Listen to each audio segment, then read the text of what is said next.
Senhor presidente, o STF publicou, atenção Brasil, o STF publicou um edital de licitação para a contratação de empresa especializada em monitoramento de redes sociais, num contrato de R$ 345 mil por ano. Por que será? Essa é a pergunta que se faz, especialmente 61% dos brasileiros, segundo recente pesquisa, que estão com medo de se posicionar suas opiniões nas redes sociais que vieram para democratizar a informação.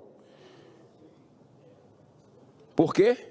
Por medo de retaliação. Mas olha só o que é que diz o STF. O objetivo, e aí, no caso, eu vejo isso de forma muito clara, né?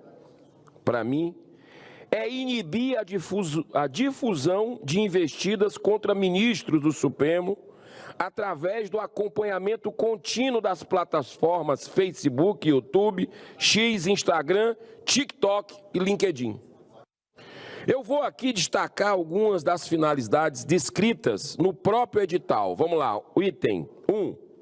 Identificação de indivíduos que compartilham conteúdos relacionados ao STF. Atenção, Brasil! Principalmente quando forem negativos. Ou seja, está proibido falar mal. Vão monitorar. Os poderosos não podem ser criticados. Por isso essa sanha de querer controlar as redes sociais. É para voltar ao que era antes. Ficar só o monopólio da informação na mão de poucos. Para manipular você. Outro item 2. Identificação de públicos e formadores de opinião. 3. Análise de discursos com avaliação de influência nos públicos. 4. Detectar ações organizadas na web.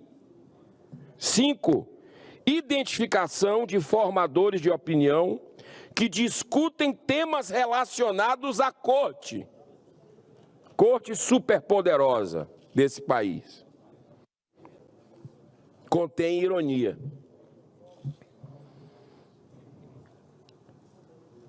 Porque éramos para ter uma independência entre os poderes e éramos para ter um equilíbrio entre os poderes da República. E vamos ter. Mais cedo ou mais tarde nós teremos isso de volta. Esse edital é mais um passo no sentido de controlar as redes sociais e promover a intimidação da população, inibindo qualquer crítica aos ministros. Alguns deles se consideram infalíveis e acima de qualquer suspeita e não aceitam opiniões contrárias. Foi o que aconteceu, por exemplo, no dia 14 de março de 2019, eu já estava aqui no início do mandato, quando o ministro Toffoli, no malabarismo jurídico, utilizando a brecha do regimento interno, dá início ao famigerado inquérito das fake news, nomeando sem sorteio Alexandre de Moraes de ofício, com o poder de acusar, investigar, julgar, condenar, algo inédito em toda a história do Poder Judiciário. Curiosamente, senhor presidente, uma das primeiras medidas foi a decisão para que a revista Cruzoé e o site O Antagonista retirassem imediatamente do ar, sob pena de multa diária de R$100 mil, a reportagem que Marcelo Odebrecht, em colaboração premiada no âmbito da Lava Jato, se refere ao próprio ministro Dias Toffoli como amigo do meu pai, codinome utilizado para o pagamento de propinas. Outro episódio muito grave foi a denúncia feita pelos jornalistas estrangeiros Michael Schallenberger e Glenn Greenwald, fundador do The Intercept. Os arquivos do antigo Twitter, hoje X, depois de que foi adquirido por Elon Musk, teve seus arquivos abertos para o público.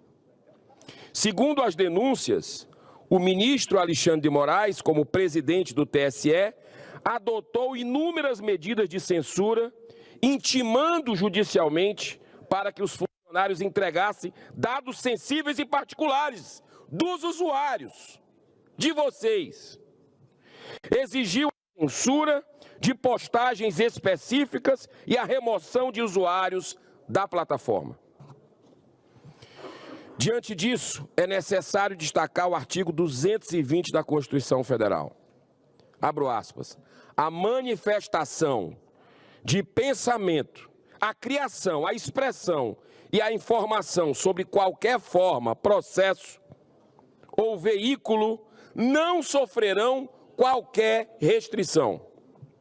Apesar desse artigo, que veda explicitamente a prática da censura ter sido aprovado em 1988, numa época que não existia a internet, ele continua extremamente atual quando ressalta qualquer veículo.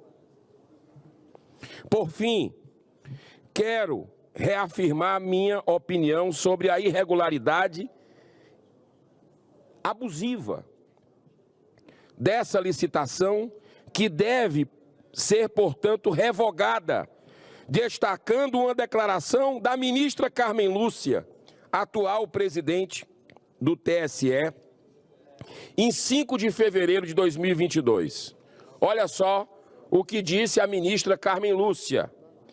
A conduta estatal de perseguir e investigar com recursos públicos as manifestações individuais com o objetivo de cercear ou constranger as liberdades não é lícita, por contrariar os mais fundamentais preceitos democráticos que presidem o sistema constitucional vigente. E aí, ministra Carmen Lúcia, a senhora concorda com essa licitação do STF para que se monitore as opiniões, as redes sociais, as críticas a vocês?